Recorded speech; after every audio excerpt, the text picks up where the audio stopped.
नमस्कार, आप सभी का स्वागत है और आप देख रहे हैं ENB न्यूज। मैं हूं आपके साथ सोनम गुरु। तो चलिए शुरुआत करते हैं आज के खास बुलेटिन की। उत्तराखंड के मुख्यमंत्री पुष्कर सिंह धामी ने टिहरी गढ़वाल में आयोजित Himalayan O2 Tehri lake festival में कहा कि टिहरी में अपार संभावनाएं हैं। मुख्यमंत्री ने बताया कि वाटर स्पोर्ट्स और साहसिक खेलों के लिए टिहरी झील महोत्सव आयोजित किया गया है, जिससे इस क्षेत्र को एक प्रमुख खेल केंद्र के रूप में पहचान मिलेगी। इसके साथ ही उन्होंने ये भी बताया कि इस आयोजन से स्थानीय लोगों के लिए रोजगार के नए अवसर पैदा होंगे और क्षेत्र का विकास तेज गति से होगा। टिहरी लेक में अपार संभावनाएं हैं और साहसिक खेलों में, वाटर स्पोर्ट्स गतिविधियों में बहुत सारे आयोजन यहाँ पर संपन्न हो चुके हैं और पूरे देश और दुनिया के मानचित्र में ये स्थान हमारा वाटर स्पोर्ट्स की गतिविधियों के लिए और साहसिक खेलों के लिए लोगों का एक प्रमुख केंद्र के रूप में इसको पहचान मिले, इसीलिए ये जो महोत्सव है टिहरी लेक महोत्सव भी आयोजित किया गया है। अन्य गतिविधियां भी यहाँ आयोजित की जा रही हैं। निश्चित रूप से इससे हमारे इस क्षेत्र के लोगों को उनकी रोजगार के भी अनेक अवसर यहाँ पर सर्जित होंगे, आजीविका भी बढ़ेगी, आर्थिक गतिविधियों को भी बल मिलेगा और यहाँ का जनजीवन और विकास तेज गति से आगे बढ़ेगा। हमारा प्रयास है क्योंकि यहाँ संभावनाएं भी अपार हैं, अच्छा स्थान भी है, एक विस्तार लिए हुए पूरा अधिक जगह भी यहाँ पर है और शांत वातावरण भी है। किसी प्रकार की कोई परेशानी यहाँ पर नहीं है। कानून व्यवस्था की स्थिति भी अच्छी है, पहाड़ की वादियाँ भी हैं, माँ गंगा का स्थान भी है, तो सभी दृष्टि से प्राकृतिक सौंदर्य से भी भरपूर है, आध्यात्मिक शक्ति भी यहाँ पर है। इसलिए ये क्षेत्र। उत्तराखंड के मुख्यमंत्री पुष्कर सिंह धामी इन दिनों पश्चिम बंगाल के दौरे पर है। इस दौरान वे नॉर्थ 24 परगना में भाजपा की परिवर्तन यात्रा में शामिल हुए, जहां बड़ी संख्या में लोग उन्हें सुनने पहुंचे। भाजपा नेताओं का कहना है कि मुख्यमंत्री धामी अपनी कार्यशैली और फैसलों के कारण अन्य राज्य में भी पहचान बना चुके हैं। भाजपा प्रदेश मीडिया प्रभारी मनवीर चौहान के अनुसार उत्तराखंड में UCC, धर्मांतरण और भू कानून जैसे महत्वपूर्ण फैसलों के साथ मुख्यमंत्री धामी के विकास कार्यों की सराहना हो रही है और इसलिए पार्टी उन्हें चुनावी समय में अन्य राज्यों में प्रचार की जिम्मेदारी सौंपती है।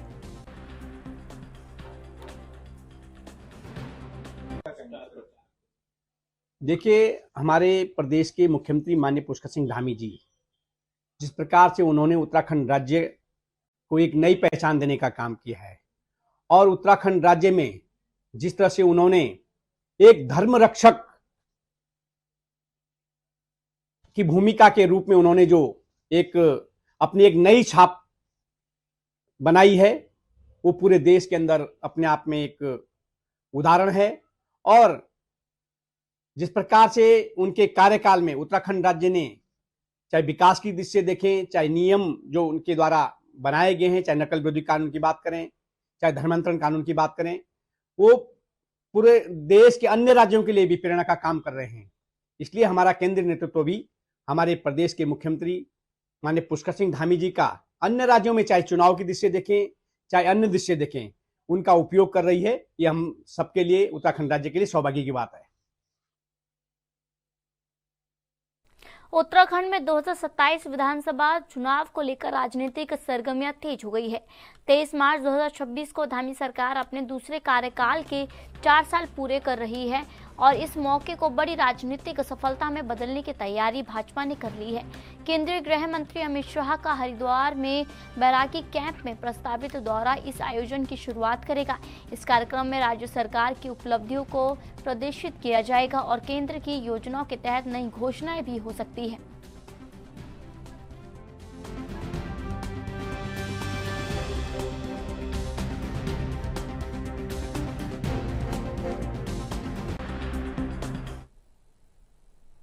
धर्मनगरी हरिद्वार कल एक बड़े ऐतिहासिक और वैधानिक बदलाव की साक्षी बनने जा रही है। आपको बता दें, केंद्रीय गृह एवं सहकारिता मंत्री अमित शाह 7 मार्च को हरिद्वार के दौरे पर रहेंगे, जहां वे विकास एवं न्याय संहिता प्रदर्शनी का भव्य शुभारंभ करेंगे। मुख्यमंत्री पुष्कर सिंह धामी की मौजूदगी में आयोजित होने वाली इस कार्यक्रम में राज्य सरकार की उपलब्धियों के साथ साथ देश के नए आपराधिक कानूनों यानी न्याय संहिता पर विशेष ध्यान केंद्रित किया जाएगा। अमित शाह यहां एक विशाल जनसभा को भी संबोधित करेंगे, जिसमें वे उत्तराखंड के विकास और सुशासन के लिए नए विजन को जनता के सामने रखेंगे।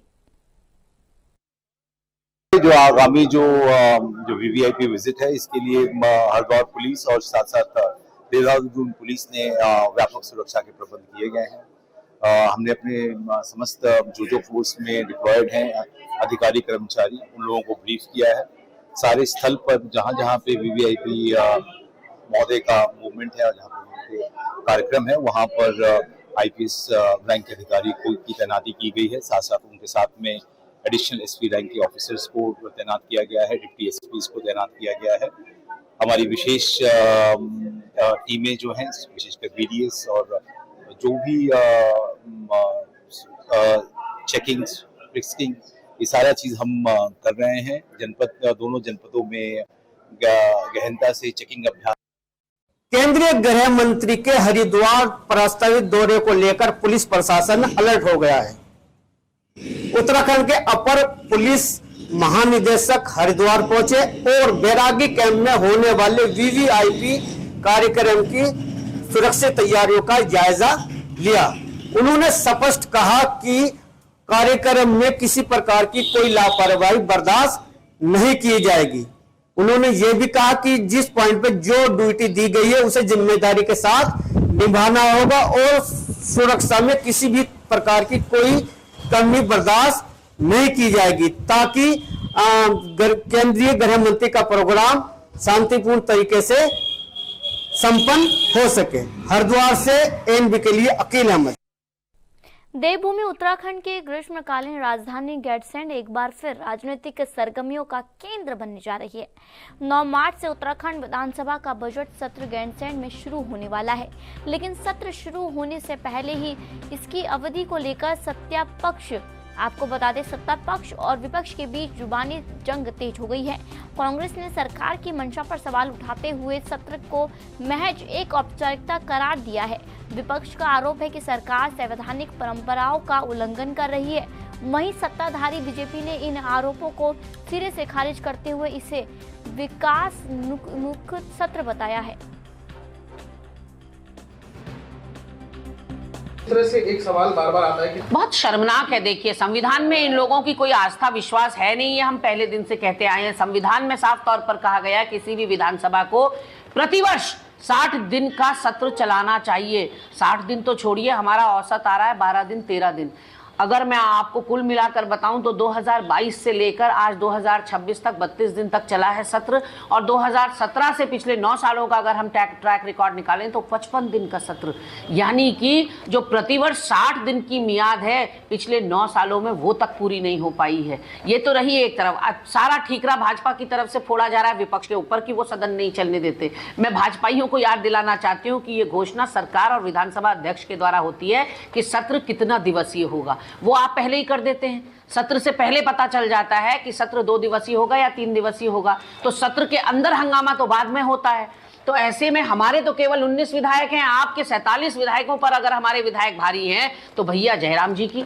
इस प्रकार से बिजनेस होता है उसी प्रकार से उसको तय किया जाता है, और सत्र की अवधि को कार्य मंत्रणा समिति ही तय करती है। और कार्य मंत्रणा समिति में सत्ता पक्ष के भी लोग होते हैं और विपक्ष के लोग भी होते हैं। उसी बैठक में सत्र की अवधि तय की जाती है। लेकिन सत्र को चलाने के लिए एक जिम्मेदार विपक्ष का होना भी आवश्यक है, और मुझे लगता है कांग्रेस अपने जो एक विपक्ष का जो धर्म होता है, सकारात्मकता के साथ सत्र में रहना और अपनी बातों को रखना, आम जनता की समस्याओं को उठाना, उसमें पूरी तरह से कांग्रेस पार्टी के विधायक असफल रहे हैं। और जिस प्रकार से पिछले गैरसैंण के सत्र में उन्होंने अब सारी हदें पार करके वहां पर एक अनुशासनहीनता का परिचय दिया, वो सबने देखा है। और विधानसभा बोलने के लिए होती है और कांग्रेस के विधायक वहां सोने के लिए। उत्तराखंड में विकास की रफ्तार को नई गति देने के लिए देहरादून सचिवालय में एक बेहद अहम बैठक संपन्न हुई। मुख्य सचिव आनंद वर्धन की अध्यक्षता में आयोजित व्यय वित्त समिति की इस बैठक में राज्य के अलग अलग जनपदों के लिए विकास परियोजनाओं के पिटारे खोले गए। पेयजल किल्लत को दूर करने से लेकर प्रशासनिक बुनियादी ढांचे को मजबूत करने तक कई महत्वपूर्ण प्रस्तावों पर मुहर लगाई गई। मुख्य सचिव ने न केवल योजनाओं को हरी झंडी दिखाई, बल्कि अधिकारियों को गुणवत्ता और पारदर्शिता के कड़े निर्देश भी जारी किए हैं।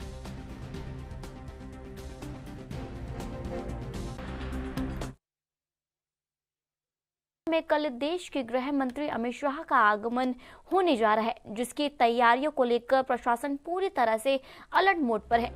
अमित शाह के 7 मार्च के प्रस्तावित दौरे को देखते हुए बैरागी कैंप स्थित कार्यक्रम स्थल पर हलचल तेज हो गई है। मुख्य सचिव आनंद वर्धन, पुलिस महानिदेशक दीपम सेठ और गृह सचिव शैलेश बगोली समेत शासन के तमाम आला अधिकारियों ने स्थलीय निरीक्षण किया। अधिकारियों ने सुरक्षा घेरे से लेकर पार्किंग, मंच और पंडाल की व्यवस्थाओं का बारीकी से जायजा लिया। वहीं पर मुख्य सचिव ने स्पष्ट निर्देश दिए हैं कि सुरक्षा और आमजन की सुविधाओं में किसी भी प्रकार की कोताही बर्दाश्त नहीं की जाएगी।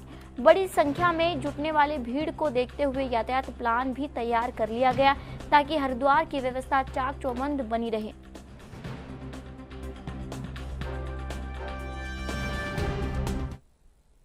देवभूमि की राजधानी देहरादून एक बार फिर दहेज की बलिवेदी पर एक नवविवाहिता की मौत से दहल उठी है।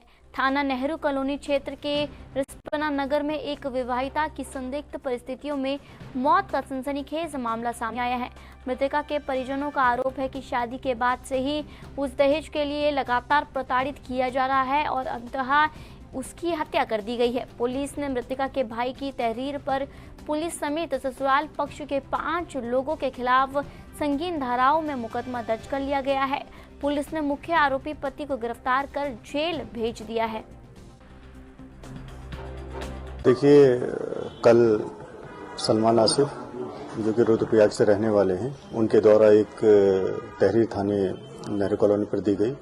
इसमें उनके द्वारा बताया गया कि उनके सिस्टर है श्रीमती कहकशाह आलम, जिनकी कि 19 नवंबर 2025 को शहबाज आलम, जो कि यहाँ नेहरू कॉलोनी रिस्पना कॉलोनी के रहने वाले थे, नेहरू कॉलोनी क्षेत्र के, उनसे शादी हुई थी और उनके द्वारा जो है उनको इंद्रेश अस्पताल में 3 तारीख की रात्रि को इंद्रेश अस्पताल में भर्ती करवाया गया था, जहां डॉक्टरों के द्वारा उनको मृत घोषित कर दिया गया था। इस तहरीर के आधार पर पुलिस के द्वारा इसमें, क्योंकि शादी को 7 वर्ष से कम का समय हुआ था, तो इसमें जो डाउरी डेथ है हमारा धारा 82 BNS के तहत इसमें FIR पंजीकृत किया गया है। उसमें उनके पति को और उनके जो सास ससुर हैं और देवर वगैरह हैं उनको नामजद किया गया है। पुलिस ने उनके जो हस्बैंड है शहबाज आलम, उनको हिरासत में ले लिया और उनसे इस संबंध में जानकारी की जा रही है। मृतका का जो है वो पंचायत में भर दिया गया है और बॉडी का PM करवाने के उपरांत उनके परिजनों के सुपुर्द इसमें कर दिया गया है। यह तफ्तीश इसमें जो हमारे CO ट्रैफिक साहब हैं उनके सुपुर्द की गई है और इसमें आगे की जो वैधानिक कार्रवाई वो की जा रही है।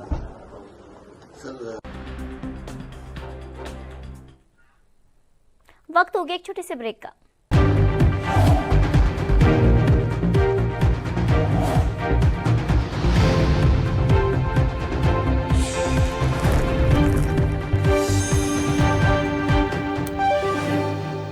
ब्रेक के बाद आप सभी का स्वागत है और आप देख रहे हैं ENP न्यूज। बढ़ते अगली खबर की ओर।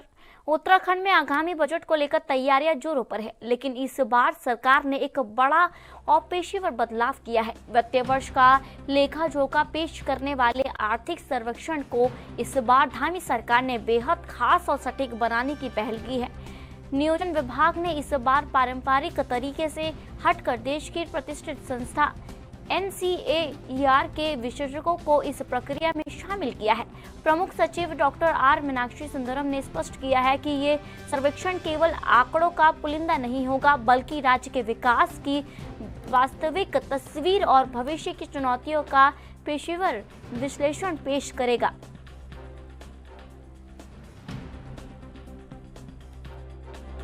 जो GSDP है, नॉमिनल GSDP, ये 2025 वाले में रहा है 3,81,000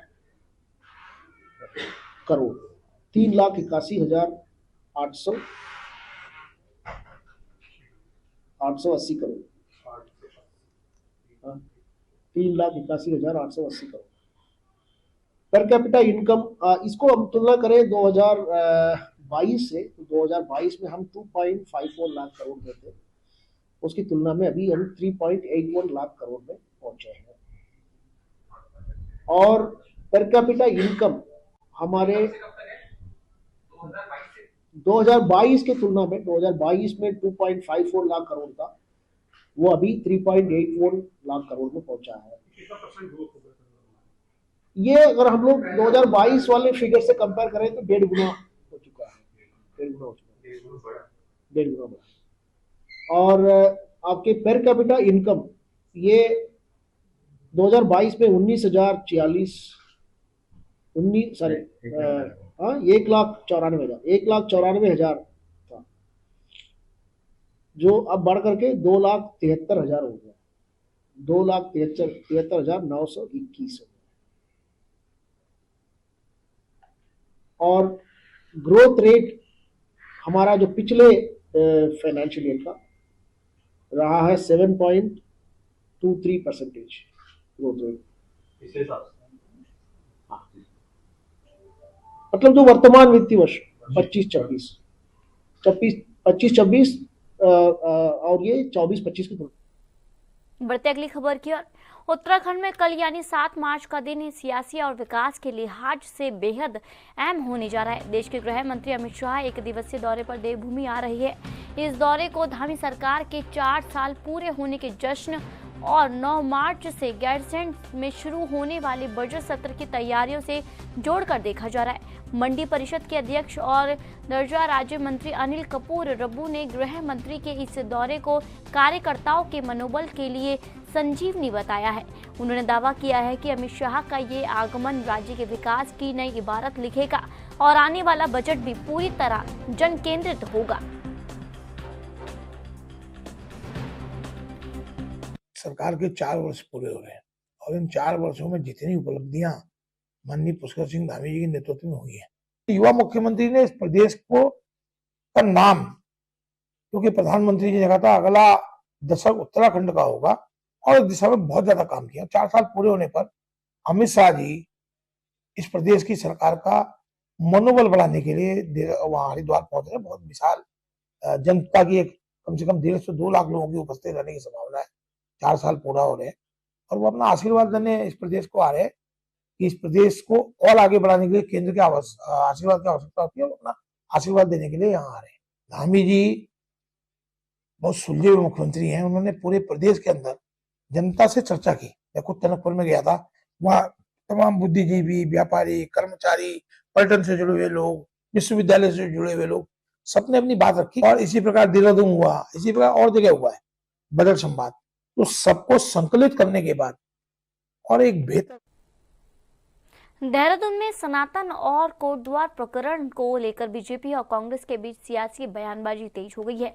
बीजेपी प्रवक्ता नवीन ठाकुर ने कांग्रेस पर सनातन विरोधी होने का आरोप लगाते हुए कांग्रेस के बयान देश की सांस्कृतिक आस्था को ठेस पहुंचाते रहे हैं। वहीं कांग्रेस प्रवक्ता गरिमा दौसानी ने बीजेपी के आरोपों को नकारते हुए बताया कि कांग्रेस को सनातन को सबूत करने की आवश्यकता नहीं है और कोटद्वार घटना में इंसानियत के आधार पर समर्थन दिया गया है। इस मुद्दे को लेकर प्रदेश की राजनीति में बयानबाजी का दौर जारी है।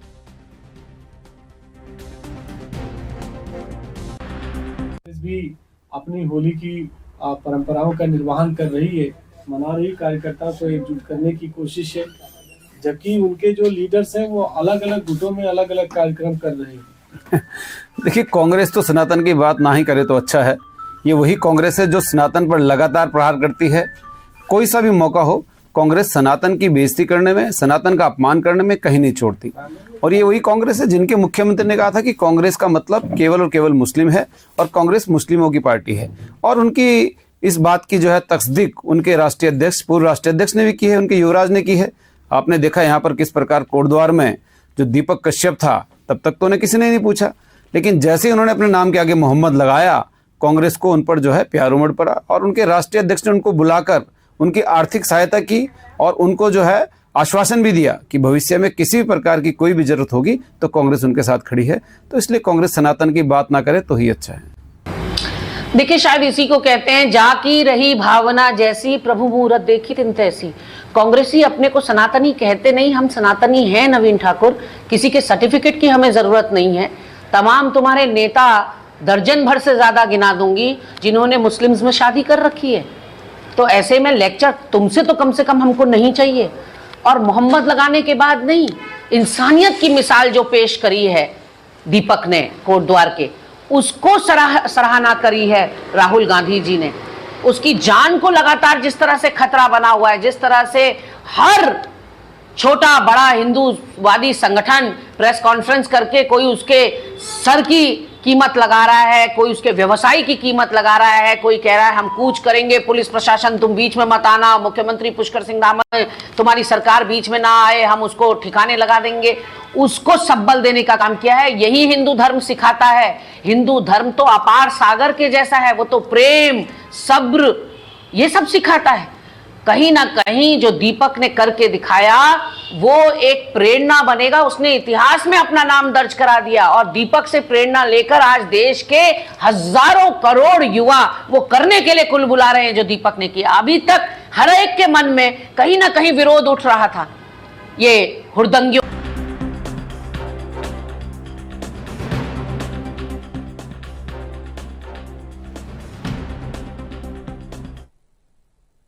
उत्तराखंड में मौसम को लेकर मौसम विभाग ने अगले एक सप्ताह का पूर्वानुमान जारी किया है। विभाग के अनुसार अगले 4 दिनों तक तापमान में लगातार बढ़ोतरी देखने को मिलेगी। फिलहाल अधिकतम तापमान 30 डिग्री सेल्सियस के आसपास है, जो आने वाले दिनों में और बढ़ सकता है। हालांकि 8 और 9 मार्च को प्रदेश के पर्वतीय जिलों में मौसम करवट ले सकता है।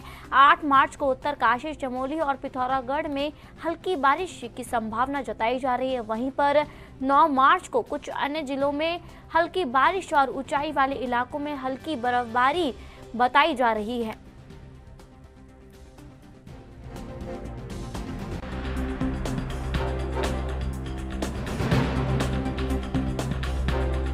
देखिए, अभी जो है इस वीक में हमारे को 8 और 9 तारीख को जो एक वेस्टर्न डिस्टर्बेंस जो आ रहा है, पश्चिम विक्षोभ, वो 8 और 9 तारीख को उत्तराखंड में जो है, जो हमारे उत्तर के जनपद है उसमें थोड़ा सा एक्टिव रहने का चांसेस है और हल्की से बहुत हल्की बारिश जो है देखी जा सकती हैं उत्तरकाशी, चमोली और पिथौरागढ़ में 8 तारीख को। उसके बाद रुद्रप्रयाग और बागेश्वर और उसके बाद उनके आसपास के जो बाकी जिलों के जो पहाड़ी क्षेत्र है, देहरादून हो गया या टिहरी हो गया, तो वहाँ पे भी जो हल्की हल्की बूंदाबांदी और हल्की बारिश और बर्फबारी देखने को मिल सकती है। खासतौर से 3800 मीटर से ऊपर में हमारे को बर्फबारी भी हल्की देखने को मिल सकती है। तो खासतौर से अभी 8-9 तारीख में यही सिचुएशन, 8-9 तारीख के बाद ये सिचुएशन बने रहने की उम्मीद है आगे भी। इन बिटवीन जो है अभी जो है जैसे तापमान आप बता रहे थे, तापमान अभी भी ऐसे ही लग रहा है, आगे हमको बढ़ते हुए नजर आएंगे। अगले 2-3 दिन भी हमको हो सकता है 3 से 4-5 डिग्री तक और टेम्परेचर बढ़ेंगे। टेम्परेचर मौजूदा हालात के अनुसार टेम्परेचर की कल होली भी है, कल किस तरह दिखाई दे रहा है टेम्परेचर? देखिए, टेम्परेचर ऑलरेडी यहाँ पे 30 डिग्री चला गया है जैसे प्लेन्स में, और ख़ासतौर से ये हरिद्वार जिला और देहरादून जिले में ज़्यादा बढ़े हुए नज़र आ रहे हैं। रुड़की में ऑलरेडी 31 के आसपास टेम्परेचर, देहरादून में 30 के आसपास टेम्परेचर रिपोर्ट हो रही है। तो ये टेम्परेचर वैसे जो है बाकी मैदानी इलाकों में भी और पहाड़ी क्षेत्रों में भी अभी बढ़े नज़र आ रहे हैं, लेकिन ऐसा उम्मीद बन रहा है एक जैसे ये अभी पश्चिम विक्षोभ जो आ रहा है उसमें तो थोड़ा सा हल्का फुल्का बादल कहीं पे जो है पहाड़ों क्षेत्र में कहीं कहीं देखने को मिलेगा। उसकी वजह से थोड़ा सा टेम्परेचर में, मैक्सिमम टेम्परेचर में थोड़ा सा इतना ज़्यादा बढ़ावा ना मिले। अदरवाइज ये टेम्परेचर अगले। फिलहाल आज के बुलेटिन में इतना ही और आप देखते रहिए ENB न्यूज़। नमस्कार।